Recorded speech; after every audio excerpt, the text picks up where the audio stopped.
अभी तक हमने कीमोथेरेपी में we have studied the antibacterial drugs, right. कौन से बीटा लैक्टम एंटीबायोटिक्स हमने पढ़े, जिसमें penicillins, cephalosporins, carbapenems and monobactams, इनका डिस्कशन हमने किया। Then we studied sulphonamides and then we studied fluoroquinolones. ठीक है, तो एक बार मुझे क्विकली ये जो तीनों भी एंटीबैक्टीरियल ड्रग्स हमने पढ़े, इनका एकदम सिंगल लाइन में इन सब का मैकेनिज्म ऑफ एक्शन बताइए। बीटा लैक्टम एंटीबायोटिक्स का क्या हम डिस्क्राइब करेंगे, mode of action, they are cell wall synthesis inhibitors. ठीक है, सिंगल लाइनर हर कैटेगरी का आपको एवरी टाइम दिमाग में लाना है। Then sulfonamides, they are folic acid synthesis inhibitors. Then fluoroquinolones, एक सिंगल लाइन में आना चाहिए, they are inhibitors of bacterial DNA gyrase. So now after these three antibacterial classes, अभी हमें पढ़ना है टेट्रासाइक्लिन्स के बारे में। ठीक है, टेट्रासाइक्लिन से शुरू होते हैं हमारे प्रोटीन सिंथेसिस इनहिबिटर्स के कैटेगरी,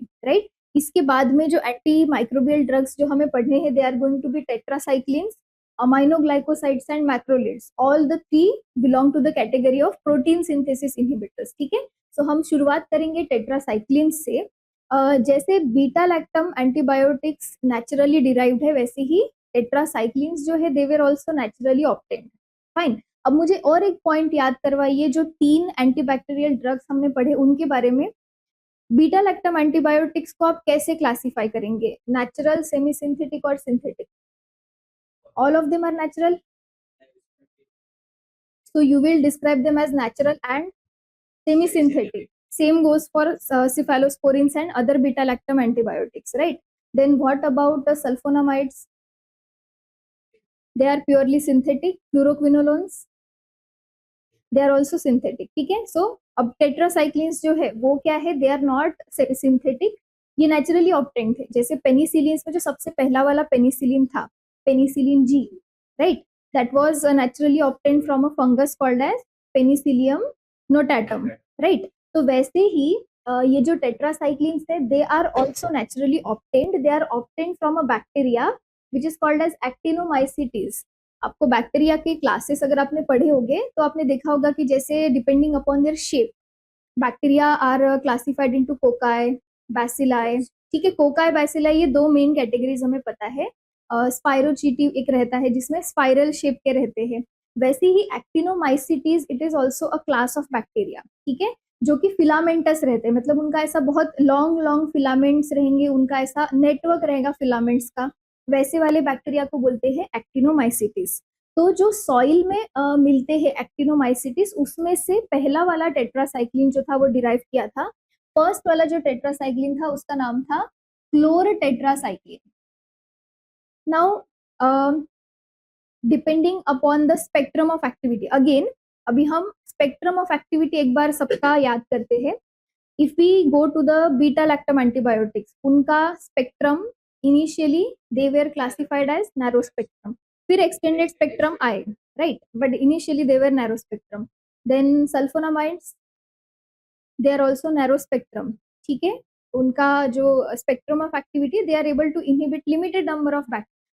अभी तक हमने जितने देखे उसमें से टेट्रासाइक्लिन्स ऐसा क्लास है जो कि ओरिजिनली क्या है, ब्रॉड स्पेक्ट्रम एंटीबायोटिक है, मतलब ये वाइड नंबर ऑफ बैक्टीरिया को इनहिबिट करता है। एक्चुअली जितने भी एंटीबैक्टीरियल एजेंट्स है उसमें से ये सबसे ब्रॉडेस्ट स्पेक्ट्रम एंटीबायोटिक कहा जाता है। It is able to inhibit almost all the bacteria and apart from bacteria some other number of microorganisms also except fungi and virus। ठीक है, फंगस और वायरस को ये इनहिबिट नहीं कर सकते हैं, apart from that they have antimicrobial activity against all the microorganisms, right. तो इसमें से ये एक एक्टिनोमाइसिटीज से निकाला था जिसका नाम था स्ट्रेप्टोमाइसिस ऑरियोफेशियंस। ठीक है, पहला वाला कौन सा था, chlortetracycline, it was also called as Aureomycin when it was launched at that time. ठीक है, 1948 में ये पहला वाला एजेंट आया था क्लोर टेट्रासाइक्लिन। और ये आने के बाद में हमेशा जो फर्स्ट नेचुरली डिराइव्ड होता है, it suffers from certain disadvantages, तो उसको हम क्या करते हैं, सम केमिकल मॉडिफिकेशंस करके फिर बाकी के टेट्रासाइक्लिन्स आए। ठीक है, तो हम टेट्रासाइक्लिन्स को बोलेंगे semi synthetic tetracyclines that can be considered as derivatives of this chlorotetracycline, right? अभी अगर हम ये टेट्रासाइक्लिन के नाम के ऊपर फोकस करते हैं, टेट्रा साइक्लिन, मतलब इसके स्ट्रक्चर में क्या होगा, वेरी सिंपल, इसमें 4 साइकिल्स होंगे, राइट। तो हम सबसे पहले क्लोर टेट्रासाइक्लिन का स्ट्रक्चर यहाँ पे ड्रॉ करेंगे। सबसे पहले साइड बाय साइड फ्यूज्ड हम 4 साइकिल्स ड्रॉ करते हैं। इसका स्ट्रक्चर थोड़ा कॉम्प्लिकेटेड है बाकी के एंटीबायोटिक्स जो हमने पढ़े अभी तक उनसे।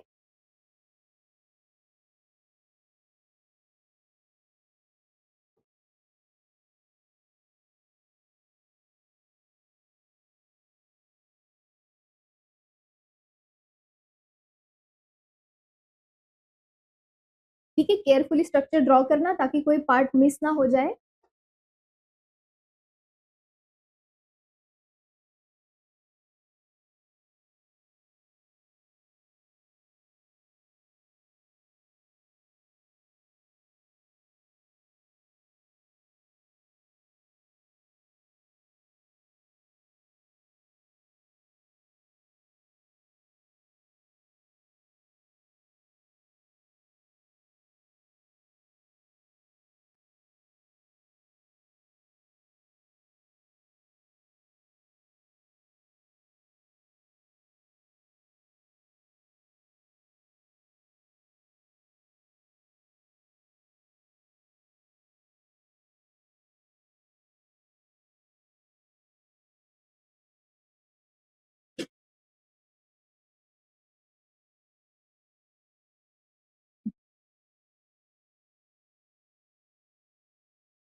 Yes, so this is the structure of क्लोर tetracycline.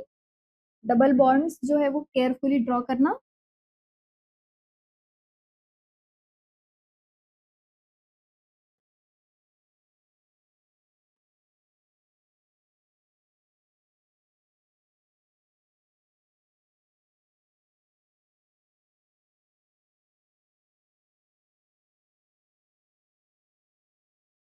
Fine. तो आप देख सकते हो कि स्ट्रक्चर में 4 रिंग्स की वजह से काफी सारे कार्बन से, काफी सारे पोजिशन है जहाँ पे काफी सारे नंबर ऑफ सब्सटीट्यूशन यहाँ पे अटैच्ड है, राइट। तो हम देखेंगे इसका जनरल स्ट्रक्चर भी बाद में। अभी सबसे पहले ये देख लेंगे कि इसका हम नंबरिंग कहाँ से स्टार्ट करेंगे, right. So numbering we will be starting from this carbon. Okay, 1 2 3 4 5 6 7 8 9 10 11 and 12।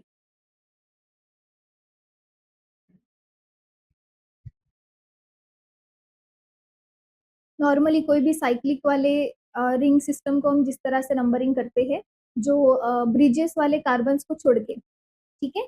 ऐसे टोटल ये कितने 12 वाला, 12 अप टू 12 नंबरिंग आपको आना चाहिए यहाँ पे, राइट।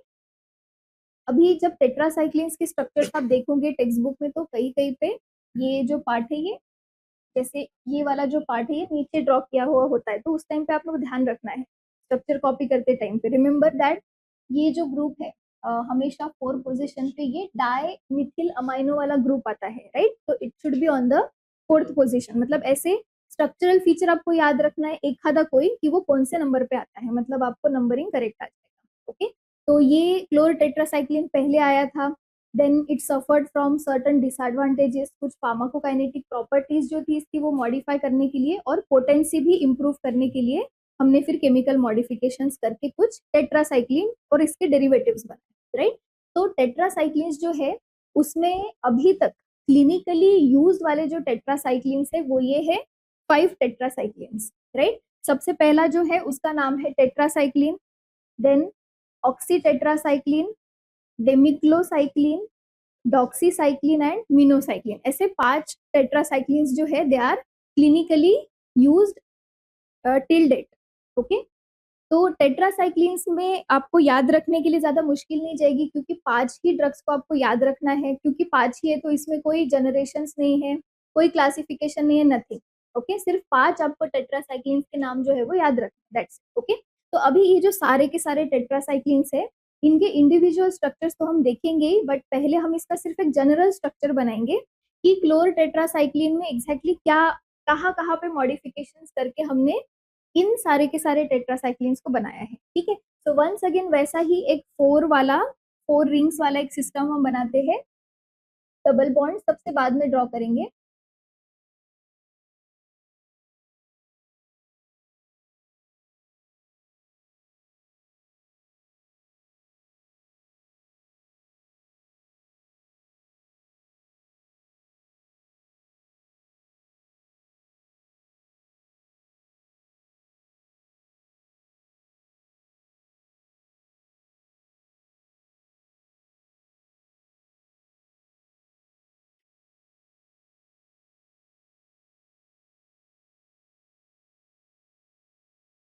तो टेट्रासाइक्लिन्स के स्ट्रक्चर्स में कुछ कुछ ऐसा पार्ट होता है जो कि सारे ही स्ट्रक्चर्स में सेम रहेगा, और जहां जहां पे सब्स्टिट्यूशन है उनको हम आर ग्रुप से डिनोट करेंगे। जैसे कि फर्स्ट पोजीशन पे ऑक्सो ग्रुप हमेशा रहेगा, सेकेंड पोजीशन पे ये जो अमाइड वाला ग्रुप है this will also be present.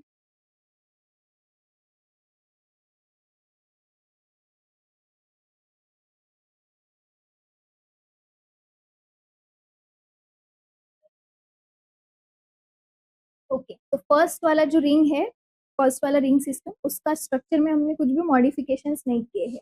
Okay, then let's move forward to the second ring system.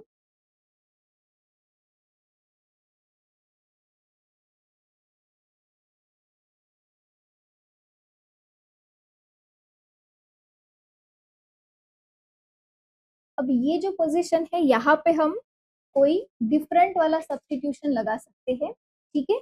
ये पोजीशन कौन सा वाला है numbering wise? This will be fifth position, so let's call it as R5. Okay, then let's move forward to the next ring. Yes, one thing is missing. यहाँ पे एक OH group है, वो भी हम यहाँ पे ऐड कर देते हैं।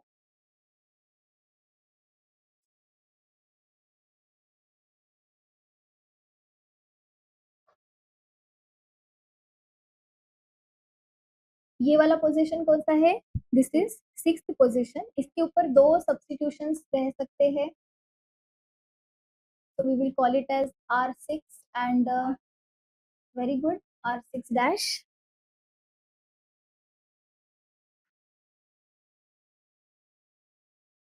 थर्ड वाली जो रिंग है that will be completely unsaturated.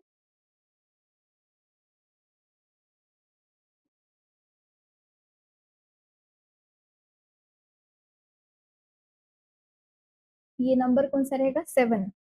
So we will just write it as R and then we will complete the numbering.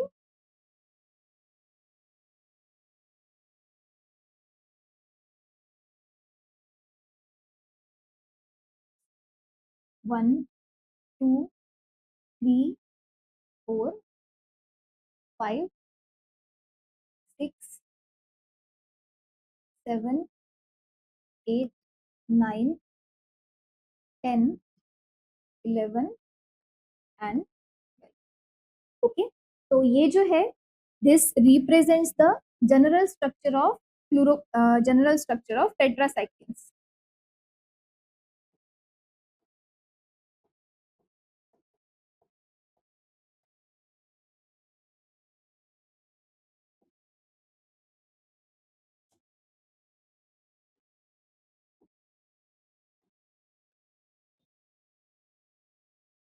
Right, तो अभी हम देख सकते हैं कि क्लोरोटेट्रासाइक्लिन और ये जो हमने जनरल स्ट्रक्चर यहाँ पे डिपिक्ट किया है उसमें मेन डिफरेंसेस अगर हम देखेंगे तो कहाँ पे आए हुए हैं?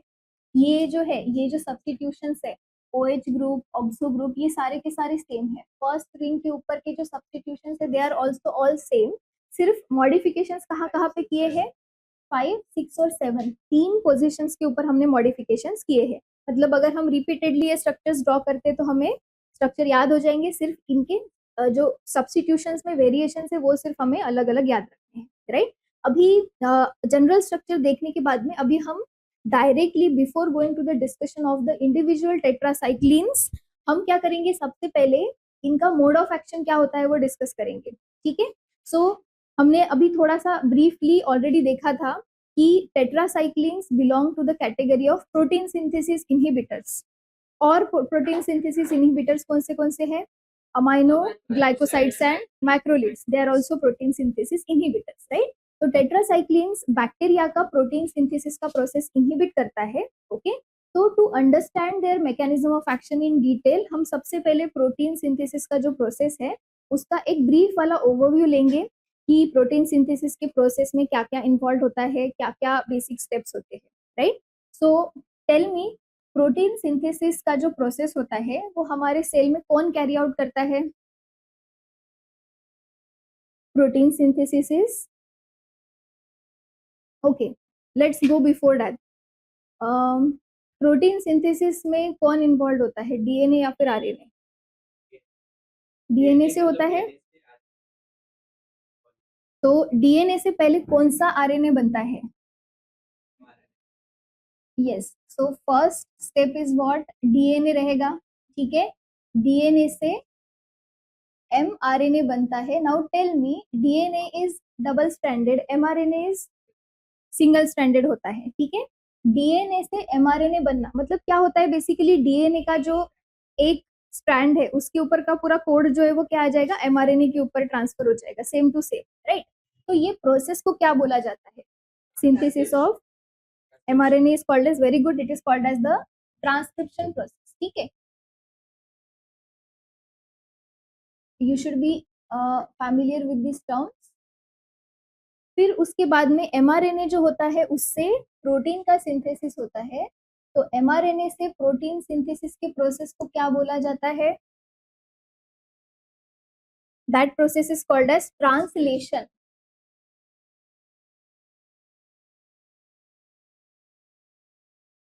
कभी कभी सिंपल स्ट्रेट फॉरवर्ड ऐसे क्वेश्चंस भी आते हैं बायोकेमिस्ट्री बेस्ड कि ये जो प्रोसेस को क्या नाम है, ठीक है? तो ऐसे टाइप के ट्रांसक्रिप्शन, ट्रांसलेशन एंड सच और ट्रांसलोकेशन, ऐसे दो तीन सिमिलर साउंडिंग वाले जो टर्म्स है वो आपको देंगे। So be familiar with this.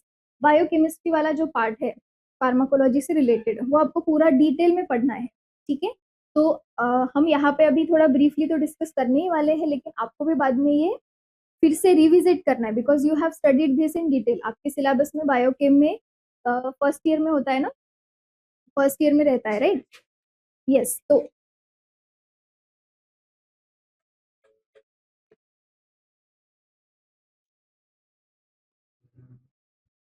Right, तो synthesis of proteins, the process is called as translation process. अब बायोसिंथेसिस करने के लिए क्या क्या चाहिए रहता है? तो एक तो चीज हमने पहले ही बता दी, what is the requirement? mRNA लगता है, लेकिन प्रोटीन सिंथेसिस कैरी आउट करने के लिए हमारे सेल में जो मशीनरी होती है that is called as ribosomes.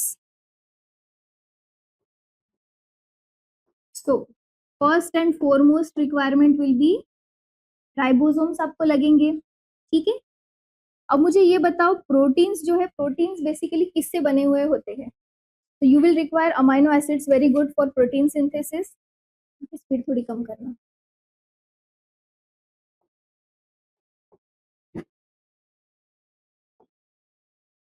Right?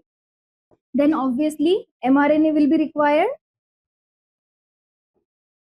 और एक और होता है रिक्वायरमेंट, राइबोसोम्स जो है दे आर द मशीनरी, मतलब ये सारी की सारी चीजें इकट्ठा करके सिंथेसिस, एक्चुअल सिंथेसिस करने का काम करेंगे ribosomes. They are called as factory और मशीनरी फॉर प्रोटीन सिंथेसिस, ठीक है?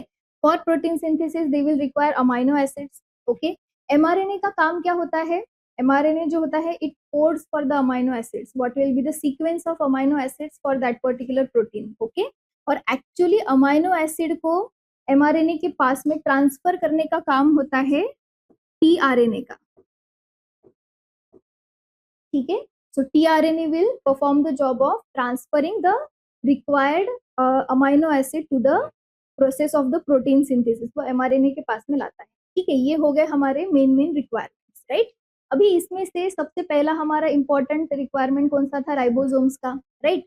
तो ये एकदम सिंपलिस्टिक प्रोसेस है। दिस इज द, ये क्या है? This is mRNA, single stranded.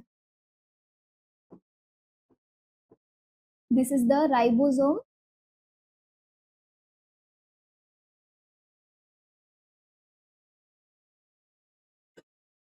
and this is the peptide chain that has been synthesized. So this diagram very simplistically depicts the protein synthesis process, right? अभी सबसे पहला वाला हमारा requirement होता है राइबोसोम्स का, राइट? राइबोसोम्स जो होते हैं, नाउ ये वाला पार्ट इंपॉर्टेंट है हमारे लिए. Ribosomes are different for the different organisms, जैसे कि eukaryotic ribosomes are different, prokaryotic ribosomes are different. Eukaryotic वाले राइबोसोम्स को क्या नाम होता है? They are called as the ATS ribosomes. And prokaryotic ribosomes जो होते हैं, they are called as 70S ribosomes.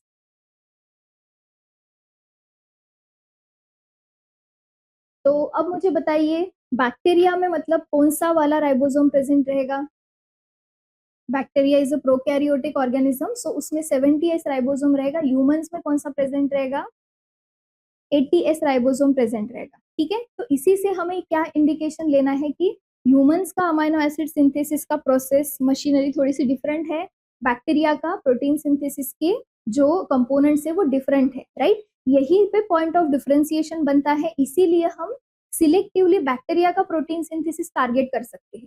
Bacteria का प्रोटीन सिंथेसिस इनहिबिट होगा तो ह्यूमन प्रोटीन सिंथेसिस पे अफेक्ट नहीं होगा, क्योंकि ये प्रोसेस में क्या आएगा, काफी सारे की डिफरेंसेस आते हैं दोनों के भी, राइट? राइबोसोम्स जो होते हैं उनका स्ट्रक्चर किस तरह का होता है? Ribosomes are generally made up of 2 सब यूनिट्स, जिसमें से एक लार्ज वाला होता है, एक स्मॉल वाला होता है. ठीक है, they look something like this. जो स्मॉलर वाला सब यूनिट रहेगा, it looks like this. Okay, larger वाला सब यूनिट इसके ऊपर प्रॉपरली फिट होता है, थोड़ा सा ऐसा बिगर टाइप का इसका बॉडी रहेगा, समथिंग लाइक दिस. ओके, अब 80S वाला जो सब यूनिट है, उसके जो 2 सब यूनिट्स है उनको भी 2 अलग अलग नाम होते हैं. जो बिगर वाला सब यूनिट होता है, it is called as the 60S subunit, and the smaller subunit is called as the 40S subunit. 80S is not the total of 40 and 60. ठीक है, it has altogether different meanings, right? 70S वाला जो कि bacterial वाला ribosome होता है, उसके भी जो 2 सब यूनिट्स रहेंगे, छोटा वाला जो सब यूनिट रहेगा, it is called as the 30S सब यूनिट, और जो बड़ा वाला सब यूनिट रहता है, it is called as the 50S सब यूनिट.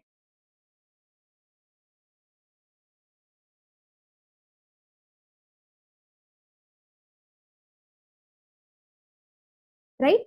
तो जो भी प्रोटीन सिंथेसिस इनहिबिटर ड्रग्स होते हैं, वो सिलेक्टिवली प्रोकैरियोटिक राइबोसोम के ऊपर एक्ट करते हैं, जिसकी वजह से वो ह्यूमंस का 80S राइबोसोम के ऊपर अफेक्ट नहीं करते, right? That is the reason for their selective action, right? तो ये हो गया राइबोसोम के बारे में. अब हमारा दूसरा रिक्वायरमेंट है अमाइनो एसिड्स का. हमें पता है हमारे मतलब बॉडी में टोटल अमाइनो एसिड्स कितने होते हैं? Total amino acids are 20, essential amino acids are 10, and non-essential amino acids are also 10. ठीक है, टोटल अमाइनो एसिड्स कितने? 20, उसमें से 10 इसेंशियल होते हैं, 10 नॉन इसेंशियल होते हैं. वो भी आपको पढ़ना है, इसेंशियल वाले कौन से और नॉन इसेंशियल वाले कौन से हैं, राइट? फिर उसके बाद में ऑब्वियसली mRNA जो होता है वो हमें लगेगा प्रोटीन सिंथेसिस के प्रोसेस के लिए. तो mRNA जो है उसको हम विजुअलाइज करते हैं, because mRNA is a single stranded वाला स्ट्रक्चर. तो आप देखिए यहाँ पे आपको दिखाई देगा एक सिंगल स्ट्रैंड है, और उसके ऊपर ये ऐसे ब्रश की तरह कुछ तो भी ड्रॉ किया है. तो वो क्या है जो हमने ड्रॉ किया है? They are the nucleotides. Nucleotides रहेंगे ना. सिर्फ अभी न्यूक्लियोटाइड किसी और के साथ में बॉन्डेड नहीं है, क्योंकि सामने कोई स्ट्रैंड नहीं है, राइट? तो mRNA जो होता है basically it is called as the messenger RNA. So do you remember why it is called as messenger RNA? Yes, so it carries the message. It carries the message in the form of what? In the form of nucleotides. और वो जो nucleotides होते हैं, they are basically divided. They are divided into three set of 3, जिसको हम बोलते हैं codons, right? जैसे mRNA के ऊपर अभी ये 3 जो है, ये 3 न्यूक्लियोटाइड्स है, ठीक है? तो ये तीनों मिलके क्या बनेगा? एक कोडॉन बनेगा, राइट? फॉर एग्जाम्पल अभी ये थोड़ा सा एक्सपांडेड वाला इसका स्ट्रक्चर हो गया. So for example this will form the codon. ये पहला वाला है, इसीलिए हम इसको बोलते हैं स्टार्ट कोडॉन। और कोडॉन का काम क्या होता है? It codes for what? It codes for amino acid. Each codon codes for a particular amino acid. ठीक है, फिर उसके बाद में फिर से there is a second codon, it will code for another amino acid. जैसे ये जो AUG वाला जो है कोडॉन, it is coding for, it generally codes for methionine. The generally methionine is the starting point of the peptides generally, right. Then ये जो second वाला कोडॉन है, it is coding for lysine amino acid. Then this is UUU is coding for phenylalanine likewise. Okay, तो basically mRNA के ऊपर के जो codons होते हैं ये क्या करते हैं, they code for a specific amino acid. और उसी से क्या बनता है, अमाइनो एसिड्स का सीक्वेंस डिफाइन होगा। ओके, हर एक प्रोटीन का सीक्वेंस अलग होता है क्योंकि हर एक प्रोटीन स्पेसिफिक mRNA से बनता है, और स्पेसिफिक mRNA पे ये जो कोडॉन्स का सीक्वेंस है वो भी क्या रहेगा, स्पेसिफिक रहेगा, यूनिक रहेगा।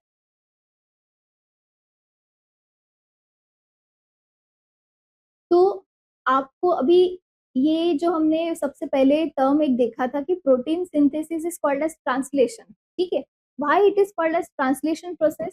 mRNA के ऊपर क्या होते हैं, mRNA के ऊपर देयर सिर्फ 4 न्यूक्लियोटाइड्स प्रेजेंट है। ठीक है, there are only 4 nucleotides present in the DNA, right. कौन से वाले? बैक्टीरियल है, मतलब वो कौन से रहेंगे, AG एंड यूरासिल, AGCU। ठीक है, ये 4 न्यूक्लियोटाइड्स है। This 4 nucleotides are coding for 20 amino acids, right. मतलब 4 ही न्यूक्लियोटाइड्स है लेकिन उनके कोडॉन्स ने टोटल 20 अमाइनो एसिड्स को कोड किया है। ओके, और ये जो 4 न्यूक्लियोटाइड्स है, बेसिकली इसको आप ट्रांसलेट कर रहे हो किसमें, बस कोड लैंग्वेज है। It is getting translated into a specific amino acid, इसीलिए उस इसको क्या बोलते हैं, that is called as the translation process. mRNA का कोड क्या किया जा रहा है, ट्रांसलेट किया जा रहा है, right. That's why the name translation. Okay, तो mRNA जो होता है, इसके बारे में एक इम्पोर्टेंट पॉइंट है, यस। जब प्रोटीन सिंथेसिस का प्रोसेस होता है तो उस टाइम पे mRNA का ये जो कोड है, अब इसको रीड भी तो करना पड़ेगा ना, कि कैसे समझेगा कि ये जो पर्टिकुलर कोडॉन है, it is coding for which amino acid. तो इसका ये काम होता है आपके राइबोसोम का। During the process of protein synthesis जो राइबोसोम है वो आपके mRNA को आके अटैच हो जाता है। ठीक है, और राइबोसोम रीड करता है कोड को और उसके अकॉर्डिंगली अमाइनो एसिड वहां पे ऐड करते करते जाता है, right. So what is important thing about mRNA, उसमें क्या होते हैं, mRNA कंसिस्ट ऑफ कोडॉन्स, और ये कोडॉन्स को कौन रीड करता है, it is read by the ribosome.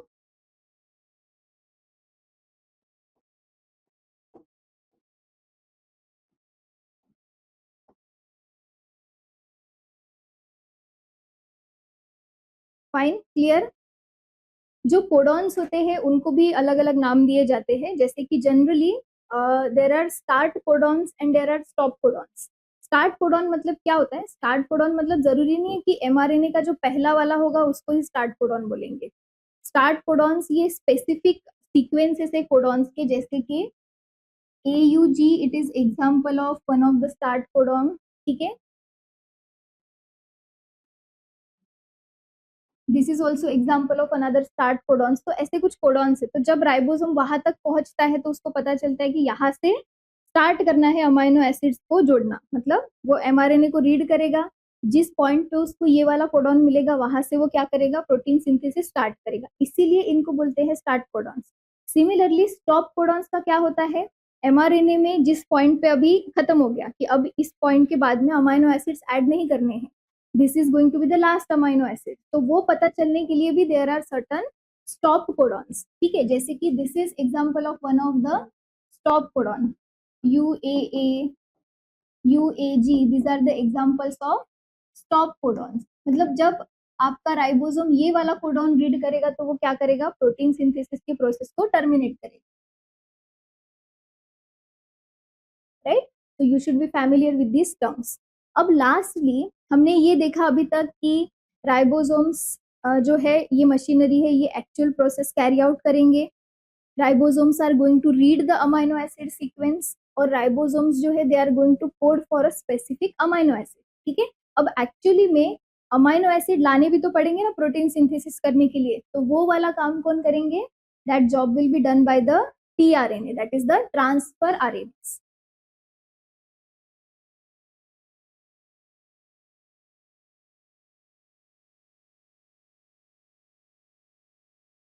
tRNA जो होता है वो दिस इज द एक जनरल स्ट्रक्चर हो गया tRNA का। tRNA को ऐसे 3 आर्म्स होते हैं। ठीक है, each arm has a specific function. जैसे कि there is a acceptor arm, acceptor arm का काम होगा कि वो अमाइनो एसिड को एक्सेप्ट करेगा। ठीक है, अब देखो ये जो tRNA है इस पे already amino acid attach, right? They have shown the amino acid attached to the tRNA, right? Then there is a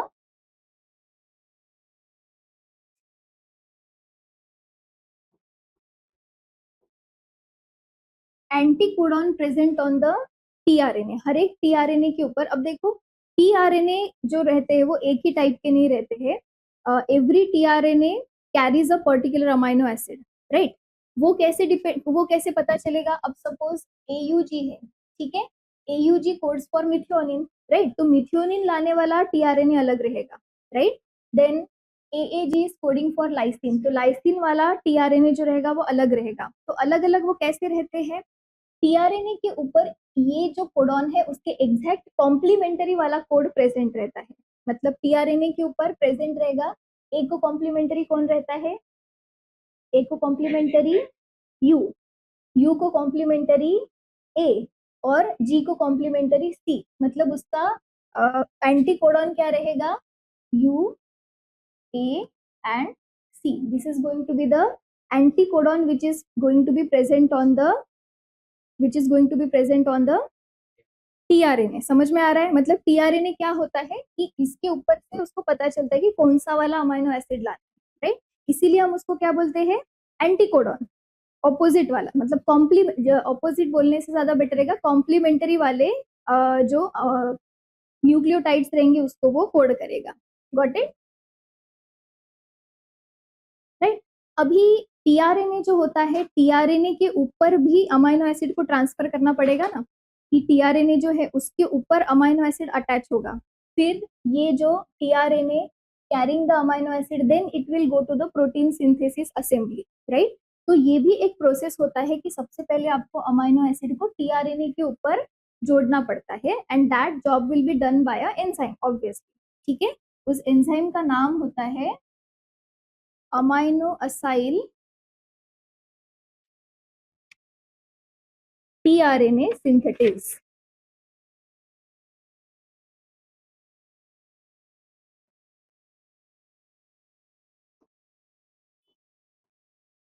amino acyl tRNA synthetase, ये एंजाइम बेसिकली क्या करता है? This attaches that specific amino acid to the specific tRNA। Okay, तो जब tRNA के ऊपर amino acid attach हो गया, ठीक है, तो अमाइनो एसिड अटैच होगा मतलब पेप्टाइड बॉन्ड बना के ही अटैच होगा ना। तो जो अटैचमेंट के बाद में जो प्रोडक्ट बनेगा उसको हम बोलते हैं अमाइनो असाइल tRNA। मतलब इसमें क्या क्या प्रेजेंट है?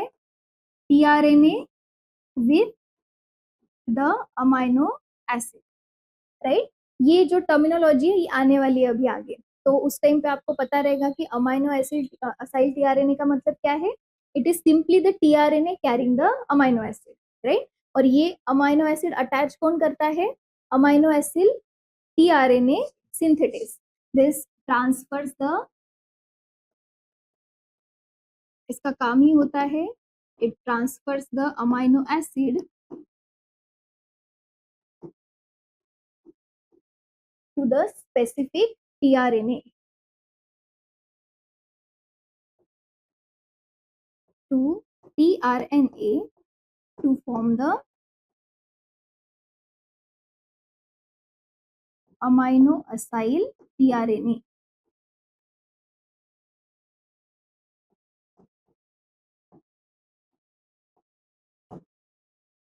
Fine. तो टीआरएनए का जो स्ट्रक्चर है उसे हम सिंपलिस्टिकली इस तरह से डिपिक्ट करते हैं। ये टीआरएनए का स्ट्रक्चर है जिसके ऊपर ये जो ऊपर सर्कुलर दिखाया है that will be the amino acid. Okay, नीचे जो है ये क्या है, उसका एंटीकोडॉन, राइट? क्लियर? फाइन। तो अभी हमारे पास में सारा प्री रिक्विजिट नॉलेज है कि प्रोटीन सिंथेसिस के प्रोसेस में क्या क्या रिक्वायरमेंट्स होती है, राइट? तो अभी हम प्रोटीन सिंथेसिस का प्रोसेस देखेंगे पहले। ओके, फिर उसमें हम देखेंगे कि टेट्रासाइक्लिन्स का मोड ऑफ एक्शन क्या होता है, राइट? सो प्रोटीन सिंथेसिस का जो प्रोसेस होता है it is divided into 3 steps, right? First step उसका होता है इनिशिएशन, जब चेन का जो फॉर्मेशन है वो इनिशिएट होगा। फिर उसके बाद में एक एक अमाइनो एसिड आपको जोड़ना पड़ेगा, मतलब जिस स्टेप को हम बोलेंगे इलोंगेशन स्टेप, जो अमाइनो एसिड्स का जो चेन है वो ग्रो होते जाएगा और लास्टली चेन को आपको क्या करना पड़ेगा, टर्मिनेट करना पड़ेगा।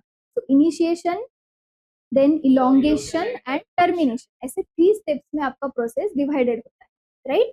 तो सबसे पहले क्या होता है वो हम देखेंगे। सबसे पहले to start the process ribosome को किसके ऊपर आके अटैच होना पड़ेगा,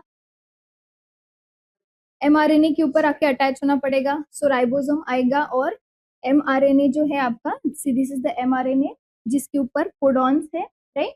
उसके ऊपर आके अटैच हो जाएगा। स्पेसिफिकली राइबोसोम का जो 30S वाला सब यूनिट होता है वो एमआरएनए के ऊपर अटैच होता है।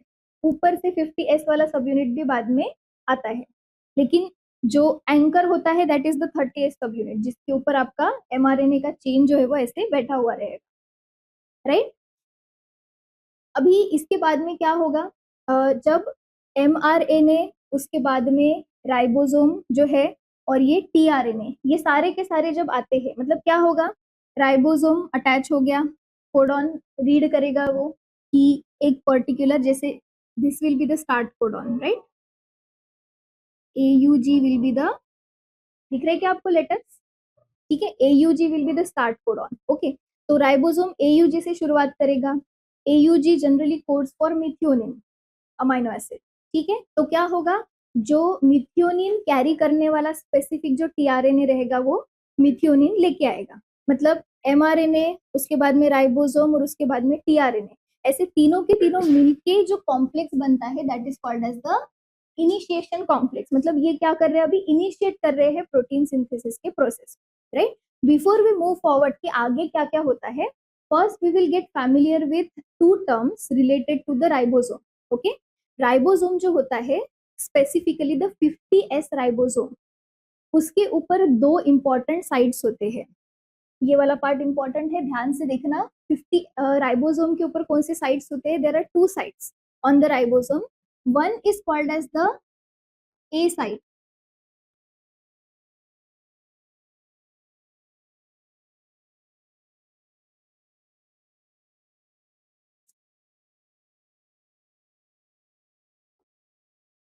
And one is called as the P site, ठीक है? ये जो साइट्स होते हैं they are present on the 50S सब यूनिट, जो बड़ा वाला सब यूनिट होता है, आप देख भी सकते हो उसके ऊपर उन्होंने ऐसे साइट दिखाए हुए हैं, राइट? ए का मतलब होता है एक्सेप्टर। एक्सेप्टर मतलब जो भी न्यू वाला टीआरएनए जब आता है अमाइनो एसिड लेके, तो न्यू टीआरएनए जहां पे जाके बाइंड होता है उस वाले साइट को बोलते हैं ए साइट, यानी कि एक्सेप्टर साइट, ठीक है? पेप्टाइड चेन जिस साइट के ऊपर ग्रो होगा, एक एक अमाइनो एसिड ज्वाइन होके पेप्टाइड जहां पे ग्रो होगा उस साइड को बोलते हैं पेप्टिडिल साइट, यानी कि in short we will call it as the P site. Got it? ये 2 टर्मिनोलॉजीज क्लियर? और एक साइट होता है which is called as the E site which stands for the exit site. Exit site generally इसका function ये होता है कि टीआरएनए का काम है सिर्फ अमाइनो एसिड को लाके छोड़ना। एक बार टीआरएनए आ गया, पहले वो एक्सेप्टर साइट पे आता है, ठीक है? देन आगे मैं बताती हूँ क्या होता है, it shift to the peptidyl site और उसके बाद में अब उसका काम हो गया है, once it has given the amino acid now it has to be remove. Okay, तो वो रिमूव होता है एग्जिट साइट। लाइट्स तो नहीं गई, क्या हो गया? ठीक है, फाइन। ओके, तो एक्सेप्टर साइट उसका काम क्या है, it is the site where the incoming tRNA, जब भी नया वाला अमाइनो एसिड आएगा, न्यू वाला tRNA, that will bind to this particular site. P site यानी कि peptidyl site, it is the site where tRNA which carries the growing peptide chain, वो जहां पे होता है उसको हम बोलेंगे P site. Terminology clear? Okay. तो अभी ये वाला जो इनिशिएशन वाला स्टेप है, इसमें हमें क्या दिखाई दिया कि पहला वाला टीआरएनए आया, it was carrying the first amino acid, तो इसको हम पहला वाला नंबर शो कर देंगे, राइट, ब्लू कलर वाला, और वो आके अभी यहाँ पे right now it is present on the P side. ठीक है, पहले वो ए साइड पे ही आता है, then it shift to the P side. Okay, अब क्या हो गया, पी साइड पे वो शिफ्ट क्यों होगा, क्योंकि ये वाली साइड एम्प्टी चाहिए आपको दूसरा वाला टीआरएनए आके बाइंड होने के लिए. ओके, तो इसके बाद का जो नेक्स्ट प्रोसेस रहेगा that will be the elongation step, कि अब और अमाइनो एसिड्स आएंगे और पेप्टाइड चेन ग्रो होगा. ठीक है, तो अभी नेक्स्ट वाला स्टेप देखते हैं. अब देखो ये हमारा पहला वाला टीआरएनए था. Okay, again I am going to show the side ताकि हम कंफ्यूज ना हो. This is the P site and this is the A site. This is the amino acid number 1. Okay, अब आप यहाँ पे देखो क्या हो रहा है. सबसे पहले ये जो पी साइट है इसके ऊपर एक पहला वाला टीआरएनए आया था, it was carrying the first amino acid, right. तो ये है, फिर उसके बाद में दूसरा वाला टीआरएनए आया, okay, carrying the second amino acid. Okay, अब जब दूसरा वाला टीआरएनए यहाँ पे आ जाता है तो अभी क्या है, दोनों अमाइनो एसिड अलग अलग टीआरएनए के पास में प्रेजेंट है, राइट. तो पहला वाला जो टीआरएनए है वो क्या करेगा, इसके ऊपर का जो अमाइनो एसिड है इसको वो शिफ्ट करेगा सेकेंड वाले के ऊपर. Got it? क्या होगा, फर्स्ट वाला जो है, पहला जो अमाइनो एसिड आया था, it will get shifted to the tRNA which is carrying the second amino acid. Okay, मतलब क्या हो जाएगा, अभी देखो लाइक दिस, ये सेकेंड नंबर वाला था, ये फर्स्ट नंबर वाला था. ऐसा क्यों हुआ, ये हमेशा फर्स्ट नंबर पे रहना चाहिए इसीलिए. ठीक है, फिर उसके बाद में क्या होगा, अभी ये this is the acceptor site. Okay, इसके ऊपर का अमाइनो एसिड अभी यहाँ पे आ गया है. अब ये इलोंगेशन वाला स्टेप हुआ कि एक अमाइनो एसिड दूसरे अमाइनो एसिड को ज्वाइन हो गया है. जब ज्वाइन होते हैं तो कौन से बॉन्ड से ज्वाइन होते हैं, they form the peptide bond. तो पेप्टाइड बॉन्ड से दोनों भी अमाइनो एसिड्स ज्वाइन हो जाएंगे. यहाँ तक कि क्लियर है. अब ये वाला टीआरएनए इसका काम हो गया, उसने अमाइनो एसिड को ट्रांसफर कर दिया है. तो ये टीआरएनए जो है वो एग्जिट साइड पे जाएगा, और एग्जिट साइड पे जाएगा मतलब क्या होगा, राइबोसोम आगे बढ़ता है. ठीक है, अब आपको ये वाला जो साइट है, this is the acceptor site, इसको फिर से एम्प्टी करना पड़ेगा तीसरा टीआरएनए आने के लिए, राइट. तो राइबोसोम आगे बढ़ता है, ये वाला जो है एग्जिट हो जाएगा. जो ग्रोइंग पेप्टाइड चेन है it will shift to the P site, right. It is going to shift to the P site ताकि फिर से एक्सेप्टर साइट जो है वो वैकेंट हो जाए नेक्स्ट वाले टीआरएनए को आने के लिए. समझ में आया? ठीक है, एक बार रीड करते कहाँ से क्या क्या हुआ स्टार्टिंग से. Next amino acid it is transported to the A site. A site पे आ गया था by the specific tRNA.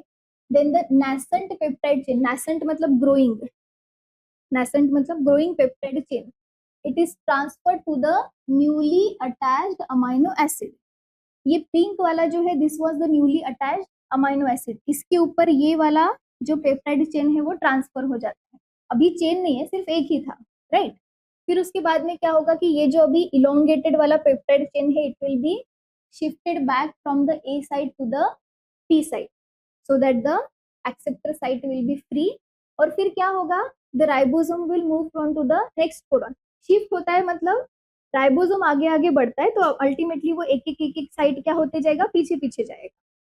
Got it? क्योंकि साइट्स किसके ऊपर प्रेजेंट है, एमआरएनए के ऊपर नहीं, राइबोसोम के ऊपर. तो जैसे राइबोसोम आगे बढ़ गया तो अपने आप में ये पी साइड पे आ जाता है और ए साइड वैकेंट हो जाती है. क्लियर? तो ऐसा प्रोसेस चलते रहेगा चलते रहेगा. फिर क्या होगा, अब देखो यही पे मुझे बताओ, ये तीसरा वाला अभी यहाँ पे आ गया है, तो उसके बाद का प्रोसेस क्या होगा, कौन किसके ऊपर शिफ्ट होगा, ये सॉरी ये 3 नंबर वाला है. ठीक है, यस, सेकेंड के नीचे नहीं लगेगा वो। हाँ, ये जो है ये पूरे के पूरे निकल के they get transfer to the this one. Fine, okay, clear. फिर चौथा आएगा तो फिर से क्या होगा, 1 2 3 वाला फोर्थ वाले के ऊपर आके अटैच होगा। इस तरीके से वो आपका चेन इलोंगेशन का प्रोसेस चलते रहेगा। कब तक चलेगा, जब तक स्टॉप कोडॉन नहीं आता है तब तक, ठीक है। फिर एक बार जब स्टॉप कोडॉन आ जाता है तो उस टाइम पे जो आपका प्रोटीन सिंथेसिस प्रोसेस है that will be terminated. So if you see here, ये ब्लैक कलर का जो एक पार्ट दिखाया है, अब ये देखिए यहाँ पे UAG, this is the stop codon.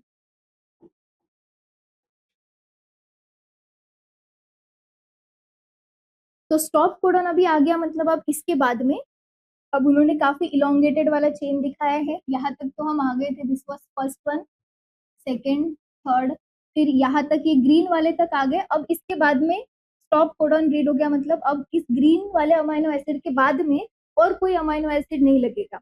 मतलब इस पॉइंट पे अब क्या होना चाहिए, आपका पेप्टाइड चेन जो है वो अभी फ्री हो जाना चाहिए। फ्री होने के लिए तो ये वाला जो टीआरएनए है ये यहाँ से एग्जिट वाले जो साइट है वहां से निकल जाएगा।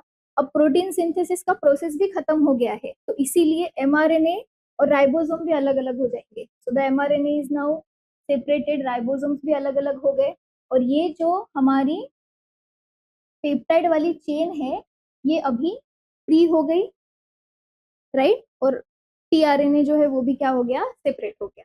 ओके, तो इस तरीके से आपका फाइनल टर्मिनेशन का प्रोसेस होता है और प्रोटीन को रिलीज किया जाता है। अब प्रोसेस क्लियर हो गई दिमाग में, राइट। हमें ये प्रोसेस पढ़ना इसलिए जरूरी होता है क्योंकि different different protein synthesis inhibitors, ये जो प्रोसेस है इसके अलग अलग साइट्स पे या फिर अलग अलग स्टेप पे इनहिबिशन करते हैं। ओके, तो अभी हमें क्या देखना है कि टेट्रासाइक्लिन्स एग्जैक्टली कौन से वाले पॉइंट के ऊपर इनहिबिशन करते हैं, राइट। तो टेट्रासाइक्लिन्स जो होते हैं, अब मैं आपको इसी पे बताती हूँ। Tetracyclines bind to the 30S ribosome near the acceptor site. Okay, tetracyclines कहाँ पे बाइंड होंगे, 30S राइबोसोम के ऊपर बाइंड होते हैं, और कौन से वाले साइट पे, एक्सेप्टर साइट, मतलब यहाँ पे ये आपका एक्सेप्टर साइट है, ठीक है। तो इसके पास में टेट्रासाइक्लिन्स बाइंड होते हैं। तो उसके वजह से क्या होगा, अब इसका आप मुझे ये बताओ कि what will be the consequence of this. हाँ वो लेकिन कैसे, क्या एग्जैक्टली क्या नहीं होगा ये बताओ। Tetracyclines are binding on the acceptor site, so what exactly it will result in. तो मतलब यहाँ एक्सेप्टर साइट पे कौन आता है, न्यू अमाइनो एसिड, इनकमिंग वाला टीआरएनए आता है, और इनकमिंग टीआरएनए ए साइट पे बाइंड होता है ना, और टेट्रासाइक्लिन ए साइट के पास ही बाइंड कर रहे, तो बेसिकली ए साइट के ऊपर वो बाइंड नहीं कर पाएंगे। और अगर न्यू वाला अमाइनो एसिड नहीं आया तो क्या होगा, उस पॉइंट पे पेप्टाइड का चेन ग्रो नहीं हो पाएगा, मतलब द पेप्टाइड चेन का जो इलोंगेशन प्रोसेस है उसमें वो क्या होगा, हिंड्रेंस आएगा, and that's how it is going to hinder और inhibit the protein synthesis process. समझ में आ गया, very simple. Where tetracyclines are going to bind on the 30th subunit near the A site, ठीक है। तो ए site उनका जो स्ट्रक्चर है, बेसिकली ए साइट को वो क्या करेगा, ऑक्यूपाई करने की वजह से इनकमिंग टीआरएनए वहां पे बाइंड नहीं कर पाएंगे, so the new amino acid will not be able to get added to the growing peptide chain, so the peptide chain will not grow further, and that is how it is going to cause the inhibition of protein synthesis, right। अब मुझे बताइए कि whether inhibition of protein synthesis results in bacteriostatic activity or bactericidal activity, it will result in bacteriostatic activity। Protein synthesis inhibition से सिर्फ क्या होता है, जो उनका ग्रोथ एंड डेवलपमेंट वाला जो प्रोसेस है वो इनहिबिट होगा, उनके एकदम मर नहीं जाएंगे, they have bacteriostatic effect. Okay, मतलब उनका डेथ नहीं होगा क्योंकि डीएनए आरएनए नहीं डिस्ट्रॉय हुए हैं, सिर्फ प्रोटीन्स क्यों लगते हैं, बायोलॉजिकल फंक्शंस कैरी आउट करने के लिए। ओके, तो बायोलॉजिकल फंक्शंस कैरी आउट नहीं होंगे तो क्या होगा कि उनकी जो ग्रोथ एंड डेवलपमेंट है वो नहीं हो पाएंगे, मेटाबॉलिज्म उनका क्या हो जाएगा, स्लो डाउन हो जाएगा, राइट। तो उस वजह से मतलब बैक्टीरिया जो है वो मल्टीप्लाई नहीं हो पाएंगे, वो ग्रो नहीं हो पाएंगे। सो एग्जैक्टली उससे बैक्टीरियसिडल एक्टिविटी आपको नहीं मिलती है। Protein synthesis inhibitors, all the protein synthesis inhibitors are bacteriostatic, remember this. Okay, clear, fine. तो अभी एक ये जो जितने भी प्रोसेस हमने देखी इसको आप इकट्ठा देखते हैं, ठीक है। This is from KD Tripathi, right. So I think now it will be very easy for you to understand the process. अब देखो, फर्स्ट आप डायग्राम देख के मुझे बताने की कोशिश करो कि क्या क्या आपको दिखाई दे रहा है। This is the 30S ribosome unit, सब यूनिट, ये आपका mRNA है। ये C3 और C4 मतलब क्या होंगे, दे आर कोडॉन्स, ठीक है। कोडॉन के नंबर्स बताए हैं, सीक्वेंस में बताए हैं। Then this is the A site जो कि देखो एम्प्टी दिखाई है। This is the P site where the growing peptide chain is present. हमेशा देखो फर्स्ट नंबर वाला जो रहेगा वो सबसे ऊपर रहेगा, क्योंकि वो जो इलोंगेशन होता है वो कैसे होता है, इसके ऊपर नहीं अटैच होते हैं ये। Yes, got it. यही वाला उसमें इंपॉर्टेंट वाला पार्ट होता है। ये जो छोटा सा दिखाया है दिस इज द टीआरएनए, और इसके ऊपर अमाइनो एसिड्स दिख रहे होंगे, राइट। तो हम पहले वाला, पहले क्या हो रहा है अभी ये step, this is depicting that the next amino acid, 3 हो गए हैं, चौथा वाला जो है next amino acid is transported to the A site by its specific, this ये ग्रीन कलर वाला जो है दैट इज द टीआरएनए, ठीक है। फिर उसके बाद में ये ट्रांसफर अभी हो गया है। अब इसके बाद क्या होता है आप खुद बताइए मुझे। ये जो ग्रोइंग वाली पेप्टाइड चेन है, ये वाली, ये कहाँ पे ट्रांसफर होगी, this will get transfer to this new amino acid, इसके ऊपर ये ट्रांसफर होगी, right. The nascent peptide chain is transfer to the newly attached amino acid, ठीक है। फिर उसके बाद में क्या हो रहा है, अब ये ए साइड खाली होनी चाहिए, तो इसीलिए ये पूरा का पूरा जो पेप्टाइड चेन है ग्रोइंग वाला, राइबोसोम आगे बढ़ेगा, मतलब अपने आप ये कहाँ पे आ जाएगा, टी साइड के ऊपर आ जाएगा, एंड ए साइड फिर से क्या हो जाएगी, फ्री हो जाएगी। The elongated peptide chain is shifted from the A side to the T side, right. और इस प्रोसेस में टेट्रासाइक्लिन्स क्या करते हैं, they bind to the 30S ribosome, somewhere near the 30S ribosome, acceptor side के पास में उनका क्या रहेगा, बाइंडिंग साइट रहेगा, and inhibit the amino acyl tRNA. TRNA को क्या बोलते हैं हम, the tRNA carrying the amino acid, it is called as amino acyl tRNA. So it inhibits the attachment of the amino acyl tRNA to which site? To the acceptor site. So amino acyl tRNA का attachment to the acceptor site is inhibited by tetracyclines. Clear? ये जो बाकी के जो numbers है 1 2 3 4, ये बाकी के प्रोटीन सिंथेसिस इनहिबिटर्स कहाँ कहाँ पे इनहिबिट करते हैं वो शो कर रहे हैं। तो जब हम वो डिस्कस करेंगे तो फिर उनको भी यहाँ पे साथ में देखेंगे। Clear, okay. तो अभी finally to summarise the mechanism of tetracycline, कैसे बताएंगे हम टेट्रासाइक्लिन, ये इंपॉर्टेंट है कि वो कौन से सब यूनिट पे बाइंड करते हैं, they bind to the 30S subunit, okay. Then what do they exactly inhibit, they inhibit the attachment of the tRNA, specifically उसको क्या बोलते हैं, अमाइनो असाइल टीआरएनए, ठीक है। फिर से एक बार बताओ मुझे स्टार्टिंग से, where do they bind first of all, on the 30th subunit, then they inhibit what, का क्या, attachment of the amino acyl tRNA to the acceptor site, so it results in what, failure of the growth of the or elongation of the peptide chain, which will obviously cause inhibition of the protein synthesis, which results in the bacteriostatic activity, fine. So all the tetracyclines are bacteriostatic, they are broad spectrum antibiotics, fine. तो कल के lecture में हम tetracyclines के जो कुछ important physical properties है, उनका फार्माकोकाइनेटिक पैरामीटर्स और individual tetracyclines with their structures, okay. तो ये सारा डिस्कशन हम कल कंटिन्यू करेंगे। मोड ऑफ एक्शन आपको समझ में आया, ठीक है।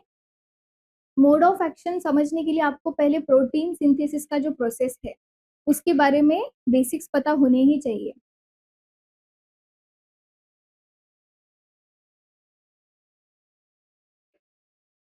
ठीक है, तो यहाँ पे हम अभी स्टॉप करेंगे and we will continue the discussion about the tetracyclines. 5 tetracyclines are there in total. कौन से? पहला tetracycline, then oxytetracycline, then demeclocycline, doxycycline and minocycline. Okay, ये 5 टेट्रासाइक्लिन्स का डिस्कशन हम कल कंप्लीट करेंगे।